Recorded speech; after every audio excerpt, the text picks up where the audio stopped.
Hello বন্ধুরা, কেমন আছেন সবাই? আশা করি সবাই অনেক ভালো আছেন। আজকে আপনাদের সাথে শেয়ার করতে যাচ্ছি আলু পনিরের একটি কাটলেটের রেসিপি, যেটা সন্ধ্যায় চায়ের সাথে অথবা যেকোনো সময় স্ন্যাক্স হিসেবে খাওয়া যেতে পারে। তো তার জন্য কিছু সবজি আমি নিয়েছি এখানে। আপনারা দেখতে পাচ্ছেন এখানে আমি বাঁধাকপি, ধনিয়া পাতা, পেঁয়াজ, গাজর আর একটা কাঁচামরিচ নিয়েছি। এবার একে একে আমি সবগুলো সবজি চপ করে নিব। আপনাদের কাছে যদি ভেজিটেবল যে চপারগুলো পাওয়া যায় সেটা থাকে, তাহলে সেটা দিয়ে চপ করে নেবেন, তাহলে আরও ভালো হবে। তো আমি ছুরি দিয়েই কেটে নিচ্ছি। তো বাঁধাকপিটা কাটা হয়ে গেলে এবার আমি ধনেপাতাটাও কেটে নিচ্ছি। আর হ্যাঁ, এখানে কিন্তু আপনারা চাইলে আপনাদের পছন্দ মতো যে কোনো সবজি অ্যাড করতে পারেন, তবে সেটা অবশ্যই আলু আর পনিরের সাথে ব্যালেন্স করে সবজিগুলো অ্যাড করতে হবে। কারণ আলু আর পনিরের চেয়ে সবজির পরিমাণটা কিন্তু বেশি হলে কাটলেটটা খুব একটা ভালো হবে না। তো সবজিগুলো চপ করে নেওয়ার পর আমি এখানে পনিরটা আমি একটা গ্রেটারের সাহায্যে গ্রেট করে নিচ্ছি। খুব ভালোভাবে গ্রেট করে নিতে হবে যাতে পনিরের মধ্যে কোনো ধরনের দানা না থাকে। এবারে আমি আলুটাকেও গ্রেট করে নিচ্ছি খুব ভালোভাবে। তো এখানে আমি একটা বড় সাইজের আলু নিয়েছি আর আলুটা আগে থেকে সেদ্ধ করে নিয়েছিলাম। এই নাস্তাটা যেহেতু পনিরের সাথে বিভিন্ন ধরনের কালারফুল ভেজিটেবল অ্যাড করা হয়, তাই এটা নিঃসন্দেহে খুবই হেলদি একটি নাস্তা। তাই আপনারা এটা বাচ্চাদেরকেও কিন্তু মানে সন্ধ্যার নাস্তায় অথবা যে কোনো সময় ওদেরকে স্ন্যাক হিসেবে দিতে পারেন। আর শুধু বাচ্চা নয়, বড়দের জন্য কিন্তু খুবই হেলদি এবং খুবই পছন্দের একটি নাস্তা এটা হতে পারে। তো এবার আমি একে একে একটা প্লেটের মধ্যে সব সবজি আর একটা কাঁচামরিচটাও কুচি করে দিয়ে দিলাম, আর দিয়ে দিলাম একটু ব্রেড ক্রাম্বস প্রায় 1/4 কাপের মতো, আর দিয়ে দিচ্ছি কিছু গুঁড়া মশলা, সামান্য পরিমাণ হলুদের গুঁড়াটা আপনারা চাইলে স্কিপ করতে পারেন, মরিচের গুঁড়া, ধনিয়ার গুঁড়া 1/2 চামচ, ভাজা জিরের গুঁড়া 1/2 চামচ, স্বাদ মতো লবণ, আর দিয়ে দিয়েছি 1 চামচ চাট মশলা।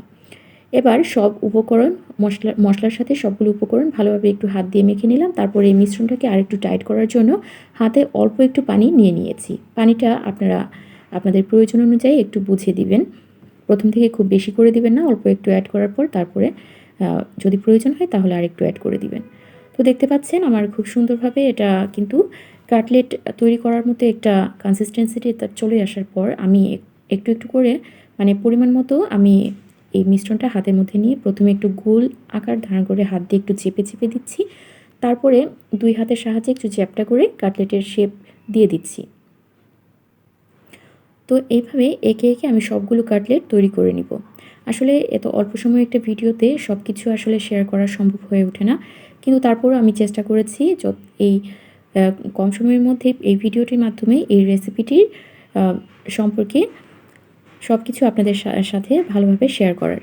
আর এবার আমি কাটলেটগুলো তৈরি করার পর একটা প্লেটের মধ্যে এগুলো নিয়ে এটাকে ডিপ ফ্রিজে রেখে দিব। যখন এটা শক্ত হয়ে আসবে তখন একটা বক্সের মধ্যে ভরে আমি রেখে দিব।